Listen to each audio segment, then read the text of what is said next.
Ex-konsultan politik Ganjar Pranowo yaitu Yunarto Wijaya tiba-tiba bela Jokowi dan menyindir Roy Suryo CS.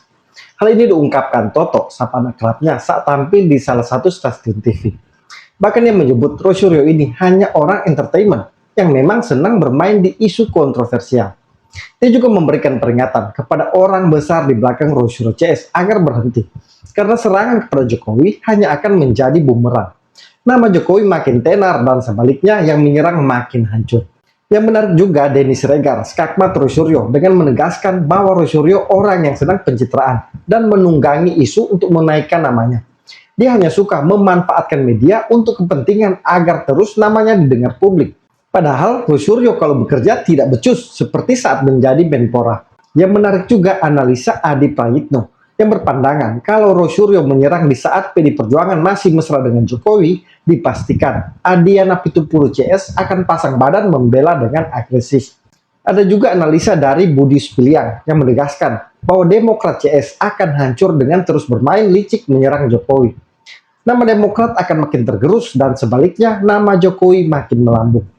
Terakhir soal Sunarko yang mengajak rakyat untuk menggulingkan Prabowo. Dan dugaan Sunarko ini adalah salah satu orang SBY. Tak perlu berlama-lama, yuk kita simak bersama. Pertama kita saksikan Yunarto Wijaya bela Jokowi dan sindir Roy Suryo CS. Saya sudah 40 tahun jadi jurnalis, jadi saya belum pernah dengar isu selama ini untuk urusan yang begini.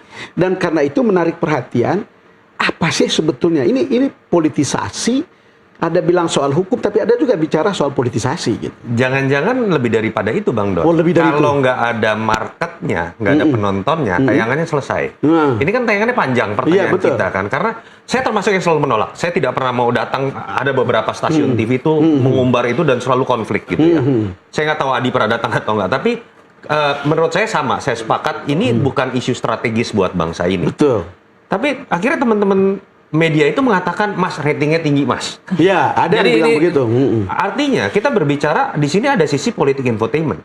Dan kita harus mengakui ya, pada titik ini marketnya besar dan disinilah karakter dan kualitas masyarakat kita melihat politik. Sisi gosip, urusan pribadi, bener atau enggak bodong gitu kan, hal-hal seperti ini. Yang muncul pun kita tahu loh, kebanyakan orang-orang yang ngerti entertaining gitu ya. Saya sebut aja lah Roy Suryo gitu, misalnya Rasman Nasution sempat ikut-ikutan. Ini orang-orang kan yang entertaining. Dan pertanyaannya kan jangan-jangan pihak-pihak yang terkait, entah Pak Jokowinya, entah yang menudingnya, jangan-jangan memang ikut menikmati juga. Masuk pada level itu. Loh, kita nggak bisa menilai loh. Jangan-jangan Pak Jokowi malah dapat efek terzolimi. Roy Suryo akhirnya populer lagi, misalnya, dan lain-lainnya. Ini yang menurut saya harus dilihat dari sisi selain sisi berat hukum dan politik. Kalau mau ditarik pada isu yang lebih beratnya, pertama saya pribadi, saya percaya Pak Jokowi lulus. Saya percaya Pak Jokowi lulus. Saya percaya Gibran juga lulus. Adi Praetno saya ngomong gini masih ketawa nih. Gue pikir lo nggak percaya tau, kira-kira gitu ya. Tapi poin paling penting sebenarnya kalau kita mau bicara agak serius ya, ini kan adalah salah satu bentuk bagaimana kita mengkritik atau meragukan selama ini sistem pengawasan dari lembaga penyelenggara pemilu, Bawaslu atau Panwas, beneran kerja nggak sih ketika berbicara ngecek yang namanya ijazah. Yang lebih mungkin terjadi kan Bang Don secara teknis ya, ini bukan tentang Pak Jokowi, tapi ribuan pilkada yang pernah terjadi di Indonesia, orangnya lulus, tapi secara administrasi, karena baru didaftarinnya 2 hari sebelum pendaftaran, koalisinya baru terbentuk, harus ngasih ijazah asli, ijazahnya hilang, rumahnya banjir misalnya. Kita pun bisa mengalami seperti itu. Dan bukan tidak mungkin di situ muncul hal abu-abu. Dibikinlah katanya gosipnya di Pramuka atau di mana dan segala macam. Pertanyaannya paling penting kan secara sistemik, selama ini KPU beneran nggak sih ngurusin begituan? Karena faktanya Panwas misalnya terkait money politik, ya akhirnya juga banyak hal-hal yang tidak dikerjakan dengan benar kok. Kalau kita mau masuk ke dalam hal yang sifatnya pembenahan, yuk masuk ke situ, tapi jangan dalam konteks karena saking bencinya sama Jokowi, gitu, pokoknya nggak ketemu bukti palsu, sekarang Gibran gitu. Nanti jangan-jangan Kaesang dan lain-lain, itu menurut saya tidak sehat. Oke, jadi Anda yakin tidak ada agenda menuju 2029 dari peristiwa ijazah ini? Mungkin saja, tapi bisa juga malah jadi bumerang. Ketika kita bicara mengenai Pak Jokowi terus-menerus dibahas dalam ijazah palsu, malah akhirnya tetap pada di atas panggung. Dan ketika diserang oleh orang-orang yang mungkin kadang-kadang terlalu antagonis, bukan tidak mungkin efeknya malah positif buat Pak Jokowi. Itu yang menurut saya, ya semoga siapapun yang bermain, ya saya berharap udahlah, lu kerja politik aja lah kalau pengen punya ambisi di 2029 gitu. Sayang gitu waktu dihabiskan seperti itu. Kali ini saya suka analisa Yunarto Wijaya. Karena Roy Suryo ini memang tipikalnya suka menunggangi isu untuk mencitrakan namanya. Tapi kali ini Roy Suryo terjebak sendiri. Karena melawan Jokowi, namanya bukan positif, malah makin hancur. Jadi betul apa yang dikatakan Yunarto. Kasus ini hanya akan menjadi bumerang untuk Roy Suryo CS, termasuk orang besar di belakangnya. Selanjutnya analisa politik Adi Prayitno. Mas Adi, saya tidak berpikir untuk 2029. Tetapi ini soal masa lalu. Apakah misalnya ini adalah warisan dari Pilpres sebelumnya dan sebelumnya gitu. Bacaan Anda sebagai seorang pengamat politik yang studinya cukup mendalam tentang ini gimana kalau soal masa lalu ini? Ya, bagi saya mungkin soal akumulasi dari kekecewaan terhadap Jokowi. Ya, kekecewaan itu banyak sekali, mungkin dari relawan, mungkin dari konsultan, mungkin dari partai politik, ataupun kelompok-kelompok utama yang dulunya adalah generasi termul pertama merasa kecewa, kemudian agresif saat ini. Itu akumulasi bagi saya. Kalau apakah ini persoalan politik ataupun hukum, saya justru melihat ini persoalan politik ya. Persoalan politik dalam arti ingin menghantam Jokowi setelah jadi presiden. Kenapa ini misalnya tidak dilakukan oleh kelompok-kelompok yang menentang itu 5 tahun, 10 tahun yang lalu? Karena posisi Jokowi cukup powerful, presiden yang dicintai rakyatnya, infrastruktur yang kemudian diakui, approval ratingnya sampai ke langit ke-7, kira-kira begitu. Nggak ada. Tapi setelah nggak jadi presiden, kan semua instrumen kemewahan yang dimiliki oleh Jokowi sebagai presiden secara perlahan sudah mulai berkurang. Dan apalagi setelah pisah jalan dengan PDIP, nyaris kan tidak punya partai yang cukup solid untuk memberikan perlawanan. Dulu saya membayangkan, kalau perjuangan ijazah ini Jokowi itu masih bersama dengan PDIP, saya membayangkan orang seperti Adian Apitupulu, Masinton Pasaribu, itu paling agresif memberikan pembelaan yang cukup luar biasa kepada Jokowi. Tapi karena pecah kongsi, karena sudah pisah jalan ya, terkesan Pak Jokowi itu memang ditinggalkan sendiri, melawan sendiri terhadap kelompok-kelompok yang selama ini selalu menuding ijazahnya itu sebagai sesuatu ijazah yang tidak benar. Nah, akumulasi semacam ini yang sepertinya dibaca oleh Jokowi, sehingga expose yang terkait dengan ijazah ini kan stamina politiknya sudah setahun penuh dan nyaris tidak tergantikan oleh isu yang lain.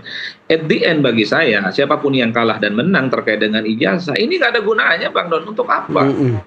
Kan tidak akan mengubah apapun, tidak akan mengubah Jokowi jadi presiden periode, tidak akan mengubah pernah jadi mantan wali kota dan gubernur. Satu-satunya mungkin yang ditarget adalah bagaimana Jokowi itu dipersepsikan tidak sebaik yang selama ini dibayangkan oleh banyak orang. Kalau memang betul argumentasinya seperti yang disampaikan oleh relawan-relawan Jokowi, ada intensi menuju 2029 minimal mengincar posisi cawapres.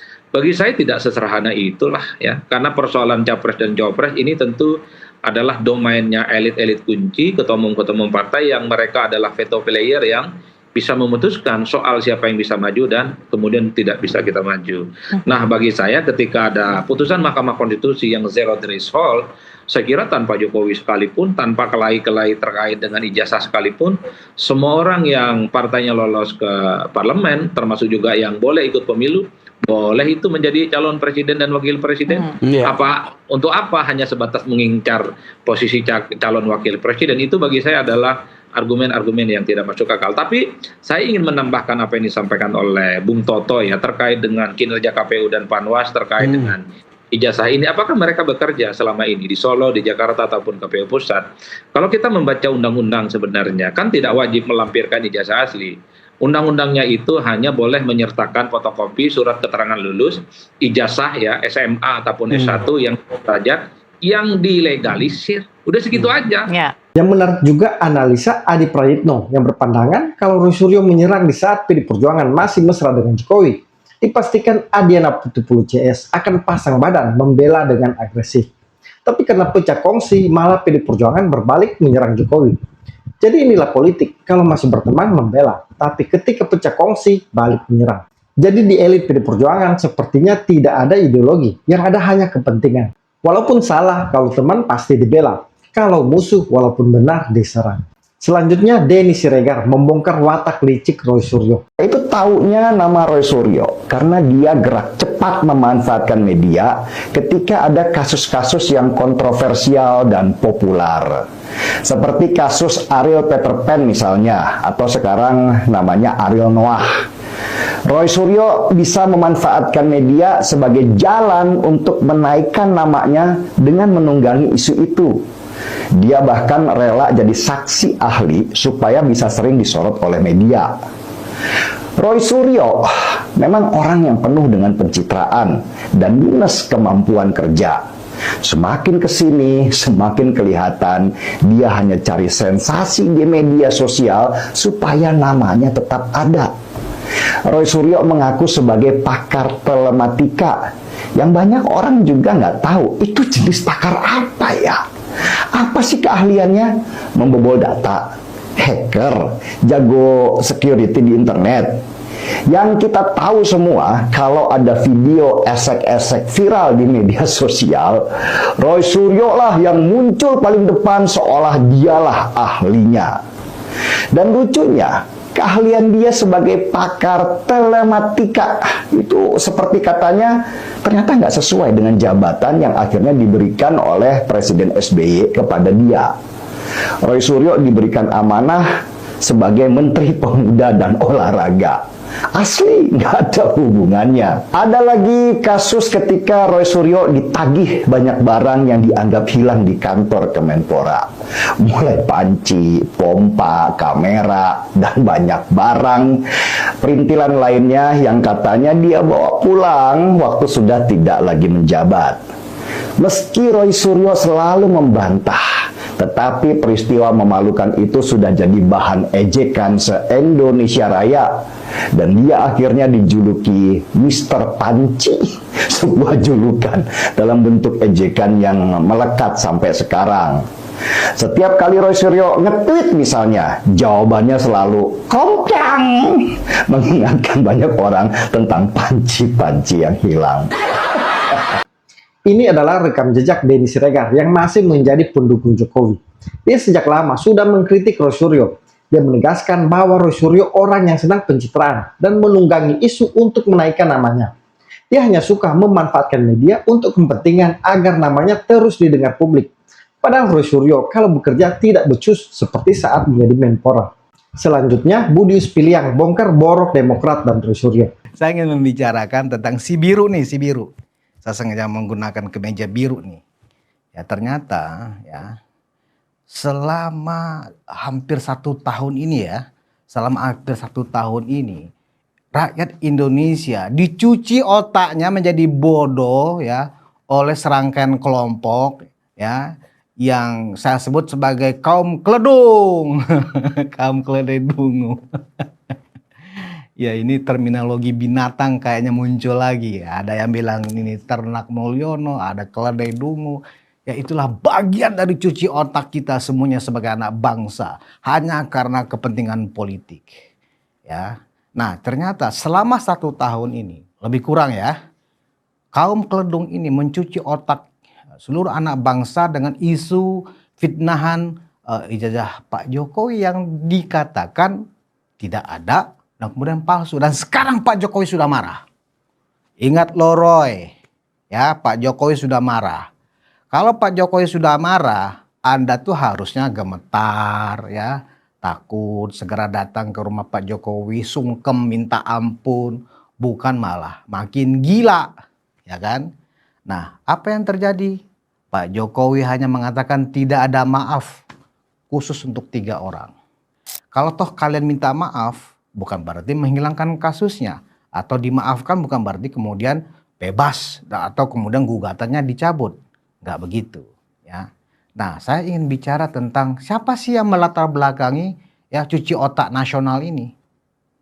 Yang melatar belakangi menurut saya berdasarkan analisa saya. Ya saya tidak menuduh, berdasarkan analisa saya tidak bisa menghindar. Ada double biru partai ya yang melatar belakanginya. Yang pasti Demokrat itu udah pasti. Ya berdasarkan analisa saya ya adalah Demokrat, kemudian PDI Perjuangan dan ikut-ikutan nih Perindo Haritanu Sudibyo ikut-ikutan gitu loh. Ini berdasarkan analisa. Dan kalau dirangkai analisa ini akan menemukan sebuah kebenaran, ya kan? Nah, bagaimana jahitannya? Jadi begini, kenapa Partai Demokrat ini ya melakukan semacam upaya-upaya framing ya dengan memanfaatkan ya para pemain utamanya seperti Roy Suryo, ya, Diva dan Rismon ini. Pertama memang ada motif politik. Motif politiknya apa? Ya, ingin mendowngrade Pak Jokowi.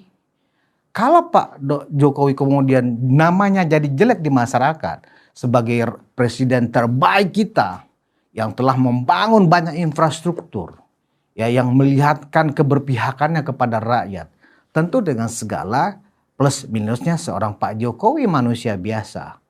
Nah, dengan terdowngrade-nya reputasi Pak Jokowi dengan stigma yang ditempelkan, dipaksa ditempelkan ya. Stigma itu apa? Kesan buruk. Bapak Jokowi itu ternyata pembohong. Kan itu tujuannya Demokrat. Dengan instrumen ijazah palsu sebagai mainan. Akhirnya apa? Berimbas kepada Gibran. Wakil presiden kita yang sudah resmi terpilih ya oleh rakyat ya dengan perolehan suara 58%. Itu ekivalen dengan hampir 98 juta rakyat Indonesia. Ya. Tetapi mereka kecewa. Ternyata untuk sisi ini ya Pak Jokowi tidak terdowngrade, malah berdasarkan survei terakhir Pak Jokowi makin melambung. Anda kecewa, kaum biru Anda kecewa.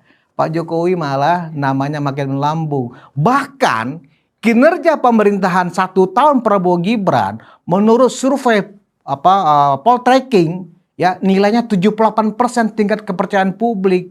Artinya apa? Rakyat Indonesia ya menyatakan puas dengan kinerja Prabowo Gibran. Begitu juga Pak Jokowi yang disasar sebagai target utama berdasarkan hasil survei lembaga indikator yang sangat terpercaya. Nilai tingkat kepercayaan publik kepada Pak Jokowi masih 83%.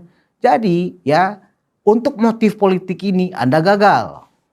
Ya, Anda gagal walaupun kami berasumsi kalian sudah mencuci otak. Seolah-olah Pak Jokowi ijazah yang palsu itu ternyata tidak dipercaya oleh rakyat Indonesia mayoritas nih.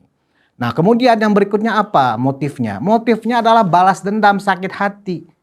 Ya, karena mungkin dulu ya Pak SBY yang mendapatkan gelar sebagai Bapak Mangkrak Indonesia. Ini sebenarnya cerita lama. Saya nggak mau ungkit-ungkit lagi sebenarnya kisah Bapak Mangkrak Nasional namanya SBY ini. Tetapi ya terpaksa kita kait-kaitkan. Kenapa sampai dia anggap sebagai Bapak Mangkrak Nasional ini kemudian hidup lagi?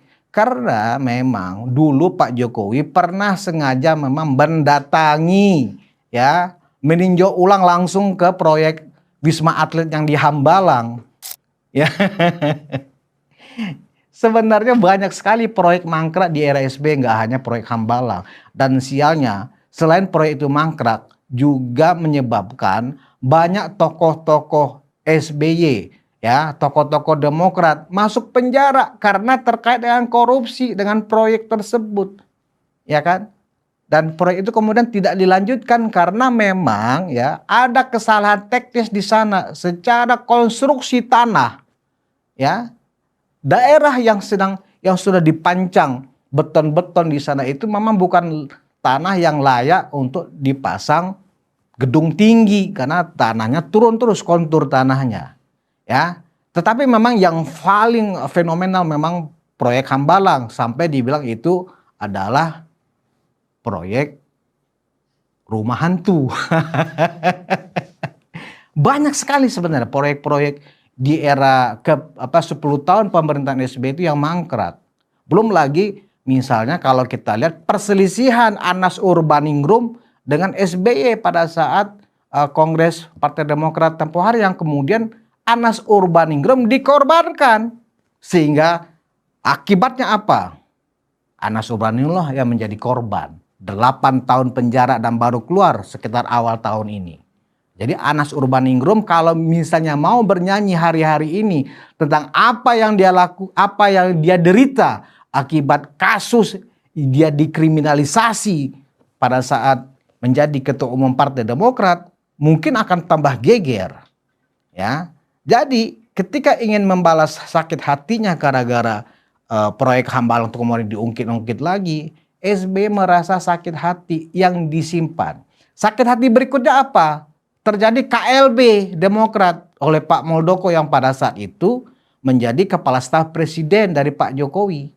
Nah, sehingga dituduh nggak mungkin nggak tahu Pak Jokowi KSP-nya melakukan pembegalan, kan itu istilahnya, pembegalan Partai Demokrat oleh Muldoko pada saat itu. Padahal nyata-nyata disampaikan oleh Pak Jokowi, saya tidak ada perintah Pak Muldoko. Itu adalah inisiatif sendiri. Dan sampai kemudian AHY dipanggil ke istana pada saat itu untuk menjelaskan apa alasan Pak Jokowi mengatakan saya tidak tahu menau dengan KLB yang dilakukan Demokrat. Sayangnya hari ini kalau misalnya orang-orang seperti Joni Allen Marbun bicara lagi, Pak Haji Muhammad Darmizal sahabat saya bicara lagi tentang kasus itu, ya akan lebih gawat lagi nih ceritanya. Ya, ingin membalas sakit hati Pak SBY karena KLB yang dilakukan oleh Pak Muldoko itu dianggap sebagai dendam. Padahal Pak Jokowi sudah berbuat teramat baik buat keluarga Pak SBY. Pak Jokowi lah yang kemudian ya mengangkat marwahnya AHY untuk masuk ke dalam kabinet Pak Jokowi walaupun hanya 9 bulan. Tapi kemudian menempatkan posisi AHY dalam lingkaran elit politik nasional kembali. Sehingga kemudian juga ketika pemilihan presiden 2024 selesai, karena terpaksa harus berkoalisi dengan Prabowo Gibran karena AHY ditinggal oleh Anies Baswedan. Karena malu, ya kan diselamatkan lagi oleh Pak Jokowi untuk ikut bergabung dalam koalisi pemenangan Prabowo Gibran. Dan kemudian atas rekomendasi Pak Jokowi juga mendapatkan posisi sebagai Menteri Perekonomian Infrastruktur. Kurang apa baiknya Pak Jokowi? Tetapi sekarang air susu dibalas air tuba oleh Demokrat. Sadis. Ya, Demokrat ini memang sadis, ya kan? Tega, raja tega. Dan ini sebenarnya dalam politik mutakhir, ya, itu mungkin bagi politisi wajar-wajar saja, biasa-biasa saja. Menjadi seorang politisi apalagi seperti Pak Jokowi yang sudah tinggi seperti pohon kelapa, ya, orang makin tinggi ya makin paling duluan terkena badai, angin ribut dan seterusnya, dan Pak Jokowi mengalami hal itu sekarang. Tapi apakah niat cuci otak nasional dengan menyematkan terus-menerus Pak Jokowi ijazahnya palsu, sepertinya anti klimaks. Akhir tahun ini saya pastikan ya tempelan sematan yang Anda sampaikan kepada Pak Jokowi, kepada Mas Wapres Gibran gagal total. Rakyat tidak percaya, rakyat mayoritas tidak percaya karena kami semuanya adalah kaum termuliakan. Pak Jokowi orang yang kita idolakan ya justru adalah orang yang makin termuliakan. Dan kami adalah orang yang termuliakan karena memuliakan orang yang sudah berjasa besar buat Republik ini. Nah kemudian ya, apakah ini akan berakhir? Apakah ini akan selesai tahun ini? Tidak selesai karena memang untuk kasus ijazah palsu ini Demokrat harus sabar menunggu sampai persidangan. Dan kalau persidangan itu dilakukan awal tahun depan, dipastikan Roy Suryo dan kawan-kawan harus dipenjara. Nah pertanyaannya sekarang, saya juga agak geli-geli juga ini kenapa Roy Suryo kemudian menjadi aktor utamanya. Siapa sih sebenarnya Roy Suryo ini gitu loh. Saya sebenarnya juga nggak terlalu kenal-kenal amat Roy Suryo ini siapa sih. Yang saya tahu dulu Roy Suryo ini hanya dijuluki sebagai pakar telematika. Kalian tahu nggak sih telematika itu apaan? Yang jelas si Roy Suryo ini adalah lulus S1-nya jurusan komunikasi. Kemudian melanjutkan di bidang kesehatan masyarakat. Ya kan? Jadi letaknya dia menguasai bidang telematika, entah barak apa itu telematika. Kalau kita misalnya apa sih telematika? Telekomunikasi, informasi dan telekomunikasi, informasi dan informatika. Ya apa sih gitu loh. Makhluk apa itu telematika? Dasarnya apa dia dijuluki sebagai pakar telematika? Yang jelas di BNSP, Badan Nasional Sertifikasi Profesi, tidak terdaftar namanya Roy Suryo sebagai pakar. Jangankan pakar forensik digital, pakar telematika pun tidak terdaftar. Tetapi medialah yang menyematkan dia sebagai pakar telematika. Kenapa? Yang saya ingat setiap dulu ada kasus-kasus video esek-esek atau foto esek-esek artis. Nah, Roy Suryo mengambil kesempatan tuh. Dia pura-pura teliti, kemudian dia katakan, wah ini asli berdasarkan penemuan saya, penelitian saya, foto esek-esek artis A itu ternyata palsu, ternyata asli. Seperti itu tuh. Jadi saya taunya Roy Suryo itu adalah peneliti foto artis esek-esek. Ya kan? Itu doang yang saya taunya Roy Suryo. Tiba-tiba ketika terjadi kasus Hambalang di mana pada saat itu ya Menporanya pada saat itu adalah Andi Malarangeng ya, kemudian terkena kasus korupsi Hambalang juga. Ya kan? Digantikan oleh Roy Suryo oleh Pak SBY. Ini lebih lucu lagi coba. Apa hubungannya ya Roy Suryo yang ahli telematika ya kemudian didapuk oleh Pak SBY sebagai Menteri Pemuda dan Olahraga menggantikan Andi Malarangeng. Dan sialnya ada dua hal peristiwa yang lucu tentang Roy Suryo ini. Pertama, pada saat dia Menpora viral fotonya atau videonya Roy Suryo. Dia tidaklah hafal lagu kebangsaan kita. Bayangkan seorang menteri tidak hafal lagu Indonesia Raya dan itu viral videonya. Ini memalukan. Ya. Seorang menteri nggak hafal lagu kebangsaan. Padahal dia menteri pemuda loh. Pemuda itu artinya dia punya kewajiban, punya tugas ya. Bagaimana menanamkan semangat patriotisme, semangat nasionalis kepada generasi muda. Lah bagaimana dia mau menanamkan rasa nasionalisme? Lagu Indonesia Raya aja dia nggak hafal. Roy. Gitu loh. Nah terakhir ini ya kan. Ini yang lucu juga. Yang heboh juga ketika dia mau mengakhiri jabatannya sebagai Menpora. Ternyata sejumlah peralatan kantor dan dapur di kantornya tuh hilang. Ada panci ya kan. Ada macam-macam lah peralatan rumah tangga yang katanya itu dibawa Roy. Makanya sampai sekarang ya Roy Suryo ini dijuluki oleh netizen sebagai Roy Panci. Walaupun dia membantah bahwa dia bukan Roy Panci ya, tapi itulah yang tidak bisa kita hindari, informasi dan pengetahuan kita. Siapa sih Roy Suryo? Pertama, dia Menpora yang tidak hafal lagu Indonesia Raya, ya kan? Yang kedua, dia diduga atau bahkan membawa peralatan-peralatan dapur kantor Menpora ke rumahnya. Termasuk panci pun dibawa. Walaupun dia bantah gitu loh. Dan yang terakhir, dia pernah dipenjara karena pernah membuat stupa Borobudur dengan foto Pak Jokowi. Dan dia adalah mantan narapidana. Ya kan? Artinya mantan orang yang telah melakukan perbuatan kriminal dan pernah dipenjara.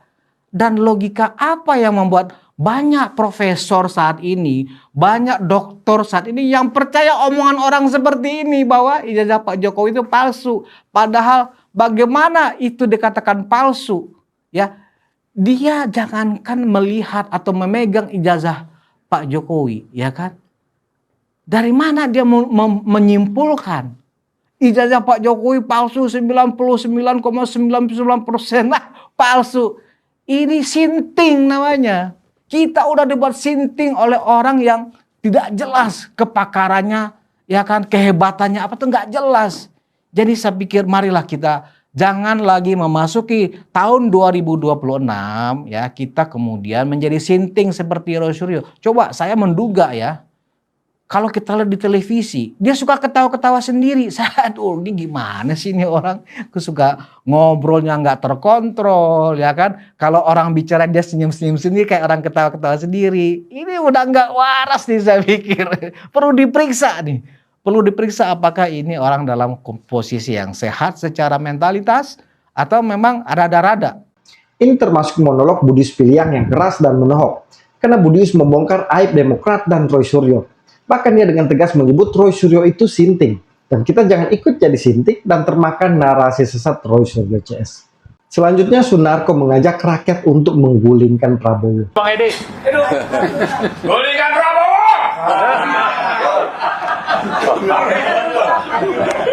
Assalamualaikum warahmatullahi wabarakatuh. Bapak, Ibu yang saya hormati, saya muliakan, khususnya Om Lim sebagai pembawa acara. Sebenarnya saya udah nggak perlu lagi bicara. Tadi bapak-bapak yang ada di sini, kebetulan dari 3 kelompok ini, FPPT ini paling banyak ini, dari Pak Dwi, Pak Rajasa, Pak Mulyono dan saya. Dan yang lain-lain dari Poros Bandung Jakarta dan dari Petisi 100. Udah lengkap.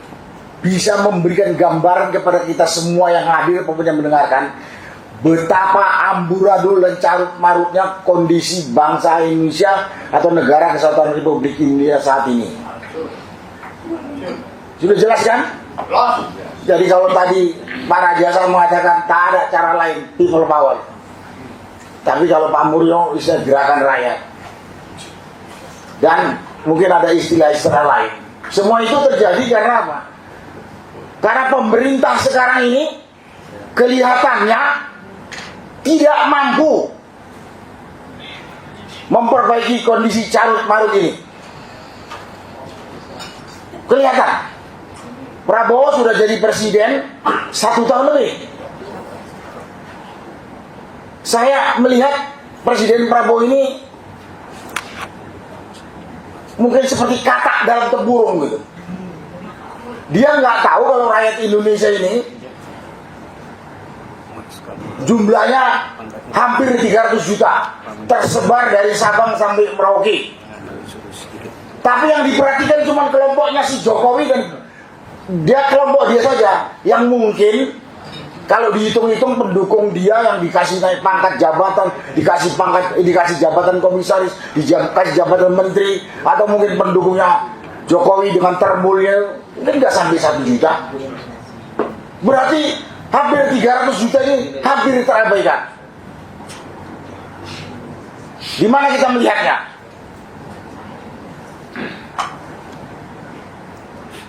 Melihatnya begini, suara rakyat Indonesia ini, saya yakin mayoritas mengendaki Jokowi di adili, tangkap adili.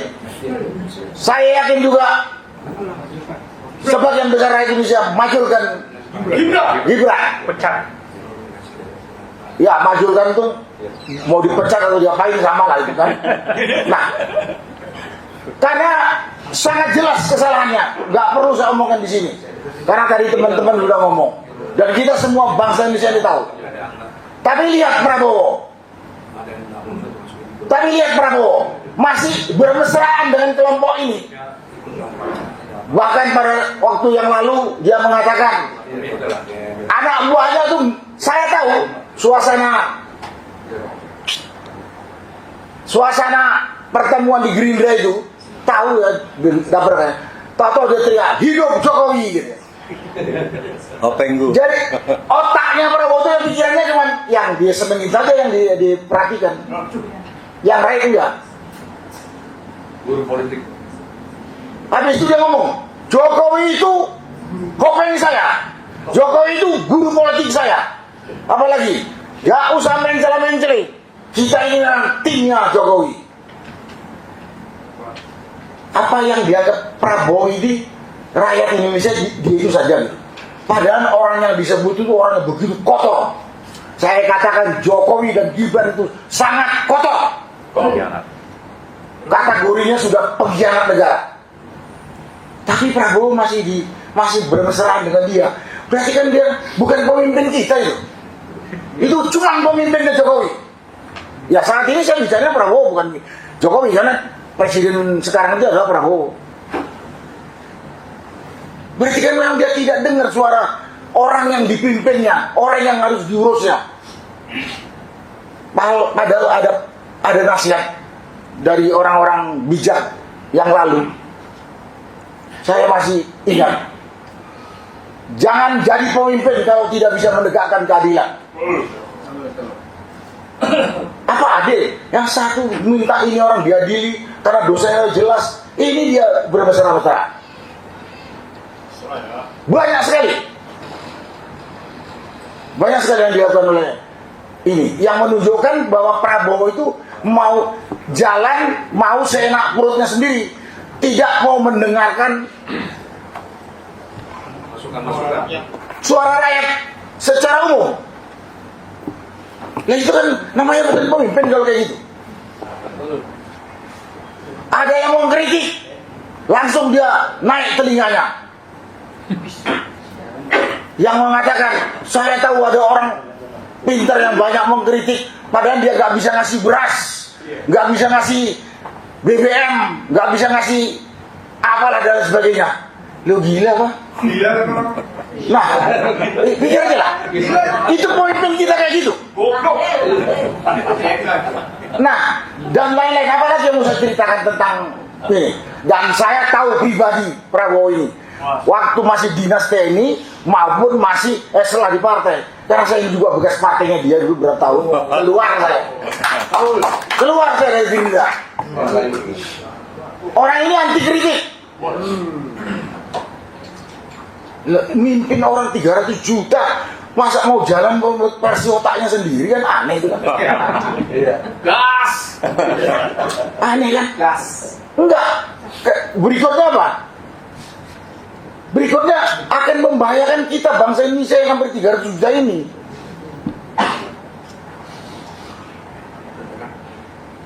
Di samping tadi yang saya katakan anti kritik, udah terbukti. Ya, mengatakan ada yang mengkritik, orang pintar mengkritik. Kalau bilang ada orang pintar yang mengkritik, main kelompok dia itu orang bodoh semua gitu. Yes. Betul. Ya, dia bilang ada orang pintar yang kerjaannya mengkritik, padahal dia nggak bisa mengasih ini itu aja. Berarti kelompok dia itu orang bodoh gitu kan. Logikanya begitu. Karena gurunya bodoh, Pak. Guru politiknya kan. Jadi, iya.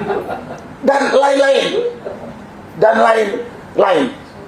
Dan di partai juga seperti itu. Ini negara demokrasi. Dia duduk di situ atas pilihan rakyat. Tentunya dia menjalankan maunya rakyat. Secara umum. Maunya rakyat itu sudah tertulis dalam konstitusi. Bukan dia konstitusinya dia akalin lagi kayak kelakuannya Jokowi. Aturan konstitusi yang sudah dirusak Jokowi itu saat ini diperbaiki oleh Prabowo. Ini malah masih bermesraan dengan Jokowi. Nah, itulah kondisi. Ya, kemudian saya melihat ini dia sudah apakah terkena ini sindrom lupa ingatan itu saya nggak tahu. Kenapa saya katakan begitu? Dia selalu mengatakan, saya tidak tolerir korupsi. Sejak dari kampanye sampai dia begitu dilantik jadi presiden. Hari ini sudah 1 tahun. Koruptornya di sebelah dia nggak ditangkap. Yang paling gampang ya Jokowi. Luhut. Banyak. Ada Bahlil dan segala macam. Nah, makanya saya bilang, mungkin dia begitu naik di panggung, ingat dia, korupsi harus saya bantah, harus saya berantas. Begitu turun dia lupa. Ya nggak tahu saya. Di samping itu gampang apa ya? Kalau saya bilang dia tuh ya mungkin gampang ditipu sama anak buahnya gitu. Atau orang lingkarannya, anak ibunya lingkaran saya. Kenapa? Kasus demo di bulan Agustus katanya dia terlambat. Kemarin bencana juga dia terlambat tahu. Padahal mata dan telinganya presiden itu 300 juta rakyat Indonesia itu. Ya kalau disusun menteri yang 40, kepala badan tetek bengek, kepala daerah berapa ribu itu. Tapi dia terlambat, buntut terlambat rakyat mati. Buntut terlambat rakyat mati. Dia sih nggak mati dia. Tapi ada juga yang aneh. Kayaknya gagah banget kalau di forum ini atau di podium mau disikat semua setan, iblis segala macam gitu. Tapi ada 2 perintah dia, atau kalau enggak paling 1 lah yang jelas, dilanggar di depan mata, diam saja dia. Di mana kewibawaannya? Oleh Kapolri kebetulan. Oleh Kapolri kemudian. Nah ini kewibawaannya di mana? Kehormatan dia di mana? Harga dirinya di mana gitu. Dan tadi ada bicara ada orang besar, ada orang kecil dan segala macam. Siapa tadi? Teman saya di sini ngomongnya. Menurut aturan, menurut undang-undang, orang paling besar di Indonesia itu adalah presiden. Tak boleh ada orang lebih besar dari presiden. Dan saat ini presidennya adalah Prabowo. Jadi gak ada alasan dia itu takut sama yang lain, karena yang lain itu kecil. Sangat aneh, bin ajaib kalau Prabowo sebagai presiden yang katanya menurut undang-undang orang paling besar, kok takut sama Jokowi bekas presiden, takut sama Luhut menterinya, dan takut sama Kapolrinya. Nah, pada kesempatan ini, kalau saya pribadi, Bapak nyalonkan jadi presiden, Pak Prabowo, udah kata 4 kali atau 5 kali. Luar biasa ininya, perjuangannya, ambisinya. Ya sudah jadi presiden, bapaknya harusnya jadi presiden yang paling baik yang pernah memimpin Indonesia ini. Berapa? 8 presiden. Jadi harusnya dari perjuangan dia yang 4 atau 5 kali mau jadi presiden, harusnya begitu jadi presiden dia harus lebih baik dari 7 presiden sebelumnya. Tapi sekarang malah dikendalikan oleh presiden sebelumnya. Nah, kenapa saya ngomong begini? Ini saya sampaikan kepada bapak-bapak dan ibu-ibu sekalian, saudara-saudara sebangsa dan setanah air. Apakah Prabowo ini masih kita bisa percaya? Masih bisa memberikan keyakinan kepada kita, bisa memperbaiki kondisi bangsa yang carut marut ini? Itu yang sekarang. Kalau memang masih bisa percaya, bapak-bapak masih percaya, oh silakan, saya nggak percaya. Kalau bapak-bapak percaya bahwa yakin Prabowo masih bisa memperbaiki kondisi, ya silakan. Saya sih nggak percaya, saya tidur aja. Udah nggak yakin saya. 1 tahun ini omong terus tanpa action. Ya kalau kata teman-teman saya, dari omong-omongnya itu nggak sampai 5% yang jadi action. Nah, kalau memang kita perlu cari pemimpin yang lebih hebat, ya kita harus ikutin apa yang dibilang teman saya tadi, Pak Rajasa atau Pak Muriono. Rakyat harus bersatu, cari pengganti yang lebih baik dari Prabowo. Ya apalagi kita bukan sayang sama diri kita saja. Negara dan bangsa Indonesia ini didirikan di atas darah, jiwa, nyawa founding fathers NKRI yang notabene adalah orang tua kita. Dan kita wajib harus bisa mewariskan ini negeri kepada anak cucu kita. Kalau sekarang aja udah kelihatannya sudah mau menuju kehancuran, tanggung jawab kita berat. Kalau kata Pak Muriono, melihat kehancuran, melihat kerusakan, melihat pelanggaran, melihat kesalahan, kita diam, kita ikut dosa. Kita ikut bersalah. Saya nggak mau dikatakan bersalah, makanya saya ngomong ini. Itu yang bisa saya sampaikan pada kesempatan ini. Banyak sekali di kepala saya ini. Kalau saya sampaikan nanti mungkin Bapak Ibu bosan dengarnya. Tapi saya cuma mau tanya, Bapak masih punya keyakinan Prabowo masih bisa memperbaiki bangsa dilihat dari unjuk kerja dia 1 tahun ini? Ya. Kalau enggak ya kita harus ganti. Rakyat punya hak untuk ganti. Masih. Nah kalau yang masih silakan monggo. Saya nggak percaya sudah. Kalau ada bilang orang besar, orang kecil, Yang saya tahu di satu negara yang berbentuk republik ini, orang paling besar itu adalah presiden. Kalau dia masih takut pada orang lain, memang dia nggak pantas jadi presiden. Betul. Ayam sayur. Wah, kalau ayam sayur mending tikus gua. Gitu ya. Jadi itulah, kita sayang sama negeri kita sayang kepada anak cucu kita bertanggung jawab kepada orang tua kita yang telah mendirikan negeri ini, dan kepada Allah Subhanahu wa Ta'ala. Inilah yang harus saya sampaikan pada kesempatan ini.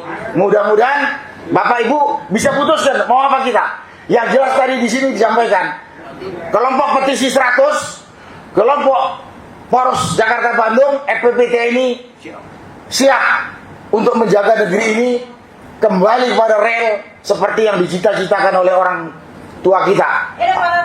Terima kasih. Wassalamualaikum warahmatullahi wabarakatuh.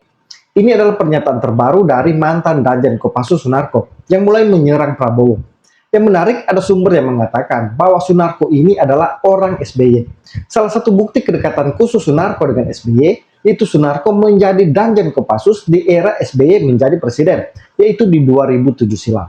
Jadi pergerakan Sunarko ini diduga selalu melapor kepada SBY. Kabarnya juga SBY turut merestui gerakan Forum Purnaweran Jenderal yang sejak awal mendorong pemaksulan Gibran.